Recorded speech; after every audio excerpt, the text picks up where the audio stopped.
మనకి drone technology అనేది ఇక్కడున్న స్టూడెంట్స్కి ఎలా ఉపయోగపడుతుంది and how you are educating them through this? So యాక్చువల్గా ఏంటంటే మనకి ప్రజెంట్ సొసైటీలో ఎక్కడైనా కానీ డ్రోన్ యూసేజెస్ అన్ని చాలా ఉన్నాయి. Yes. లైక్ మీరు ఇప్పుడు ఫోటోగ్రఫీ, వీడియోగ్రఫీ కావచ్చు, అండ్ అగ్రికల్చర్ లో కావచ్చు.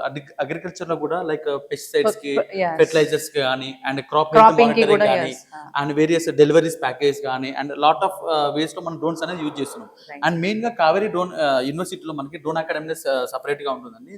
సో దీంట్లో మేము ఇన్స్ట్రక్షన్స్ ఏంటంటే ప్రజెంట్ మన అగ్రికల్చర్ స్టూడెంట్స్ కైనా కానీ అండ్ టెక్నాలజీ స్టూడెంట్స్ కైనా కానీ అసలు డ్రోన్ వల్ల యూసేజెస్ ఏమున్నాయి.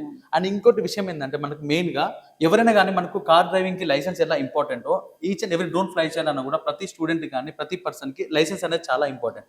సో ఆ పైలట్ లైసెన్స్ మనం రిమోట్ పైలట్ సర్టిఫికేట్ అంటాము. మన స్టూడెంట్స్ కి ఇంటర్నల్ స్టూడెంట్స్ అయినా కానీ ఎక్స్టర్నల్ స్టూడెంట్స్ అయినా కానీ ఈ డ్రోన్ అకాడమీలో ఎవరైనా ట్రైనింగ్ తీసుకుంటే మనకు వాళ్ళకి టోటల్ గా ట్రైనింగ్ ఇచ్చేసి మనం రిమోట్ పైలట్ సర్టిఫికేట్ అంటాం, ఆ లైసెన్స్ అది ప్రొవైడ్ చేస్తాం. సో ఇన్ కేస్ మన స్టూడెంట్స్ ఇక్కడ నుంచి పాస్ అవుట్ అయ్యి వెళ్ళిపోయినా కానీ ఆ లైసెన్స్ తో వాళ్ళు డిఫరెంట్ ఆపర్చునిటీస్ లో వెళ్ళిపోవచ్చు. అండ్ రీసెంట్ గా ఏంటంటే మనకి ఇక్కడ ఉన్న అగ్రికల్చర్ స్టూడెంట్స్ కి మనకి ఇది క్రాప్ హెల్త్ మానిటరింగ్. అది ఎందుకంటే ప్రెసెంట్ ఇదివరకు ఎట్లా ఉందంటే ప్రీవియస్ లో ఎక్కడన్నా ఒక దగ్గర మనకి పెస్ట్ వచ్చినా కానీ టోటల్ క్రాప్ మొత్తం స్ప్రేయింగ్ చేసేవాళ్ళు. బట్ ప్రెసెంట్ ఈ అడ్వాన్స్ టెక్నాలజీ డ్రోన్ యూజ్ చేసి ఈ మల్టీస్పెక్ట్రల్ కెమెరాతో ఫస్ట్ ఇమేజెస్ తీసుకుంటే ఆ ఏరియా వరకే మన అగ్రికల్చర్ డ్రోన్ తో స్ప్రేయింగ్ కానీ ఫెర్టిలైజర్ స్ప్రేయింగ్ కానీ చేసుకోవడానికి అవకాశం ఉంటుంది. So coming to technology student, for example దీంట్లో మనకి అన్ని సెన్సార్స్ ఉంటాయి. లైక్ ఇది ఒక ట్రైనింగ్ డ్రోన్ అనుకుందాం.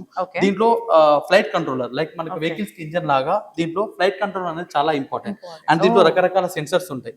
For example obstacle sensor, terrain sensor and flight control data and చాలా వరకు ఇంటిగ్రేషన్స్ ఉంటాయి. కాబట్టి టెక్నాలజీ వాళ్ళకి ఇప్పుడు ప్రెసెంట్ టెక్నాలజీ ఎలా ఇంటిగ్రేట్ చేసుకోవచ్చు, ఆ రియల్ టైమ్ డేటా కలెక్షన్స్ కానీ, సో ఇలాంటి వాళ్ళు ఎలాగో నేర్చుకుంటున్నారు కాబట్టి టెక్నాలజీ బేస్ డ్రోన్స్ మనం ఇంక్లూడ్ చేస్తున్నాం. మనకి ఇక్కడ సిమ్యులేషన్ ల్యాబ్ లో ఇదంతా సిమ్యులేషన్ ల్యాబ్ ఉంటుంది. రియల్ టైమ్ డ్రోన్ నే మనకు సిమ్యులేషన్ ఉంటుంది లైక్ వీడియో గేమ్ లాగా. సో ఫస్ట్ వాళ్ళకి ఇక్కడ సిమ్యులేషన్ లో ట్రైనింగ్ ఇస్తాం. మనం డ్రోన్ ఎలా కంట్రోల్ చేయాలి, హైట్ కి వెళ్ళాలంటే ఎలా తీసుకెళ్ళాలి, ఫ్రంట్ బ్యాక్. సో ఇవన్నీ ముందు సిమ్యులేషన్ ట్రైనింగ్ ఇచ్చిన తర్వాత మనం రియల్ టైమ్ లో మనకి అగ్రి డ్రోన్స్ ఉన్నాయి, ట్రైనింగ్ డ్రోన్స్ ఉన్నాయి అండ్ మల్టీస్పెక్ట్రల్ డ్రోన్ ఉంది. వీటన్నిటి మీద మనం బయట రియల్ టైమ్ లో మనకి ఫ్లైయింగ్ డ్రోన్స్ ఉన్నాయి కాబట్టి దానిలో నేర్పిస్తాం.